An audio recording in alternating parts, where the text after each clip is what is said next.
Oh, and have a look at some of the teams that didn't make it to the grand final. One of those being Collingwood, with thanks to our good friends at Honda Power Tools, Brian. Arranged, advanced Ford technology, Japanese technology, great generators, mowers, tools, whatever you want. They cover the whole range. All right, what about Collingwood? Generators? Yes, I'm going to have a look at Collingwood and just have a look on the screen there. Finished 6th, 12 wins and 10 losses. They do have some picks there, 11, 29, 45, 61.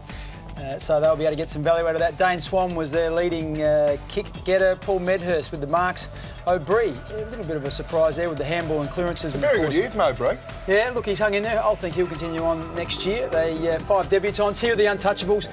These young players, made the focus on the young players. Nathan Brown, Travis Cloak, Pendlebury, Swan, Thomas and Cameron Wood. Cameron Wood? Yeah, look, I think that Ruckman are just so hard to come by, and I think his quality is a high draft pick. I think he's number 12 or 13. They recruited him from... How's his attack on the ball, Bix? Well, don't worry. They recruited him from... Well, they swapped him from draft picks from Brisbane. Oh. And he is someone that they will have to build a side around.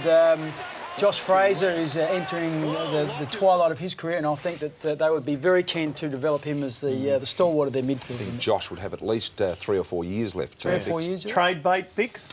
Yes, well, there's a couple of guys there. Well, maybe Ben Johnson, Reece Shaw, Alan Didak I put on there, obviously, because of the what goings on later in the year. But he's obviously come out since we prepared this and said that he wants to start at the club. So it's a big decision there. Well, we actually prepared it this morning. Freshen your board up a bit, Bix. Yeah, well, look, it's just something. There are some big fish out in the market. There's people like Kerr and Salmon and a few other players. So to get a big fish like that, you have to put someone decent on the hook, and it might be Alan Didak for Collingwood. All right, what about the gone? Well, there's a couple that have already retired in Wakeland and Loney. Outstanding career, Wakeland.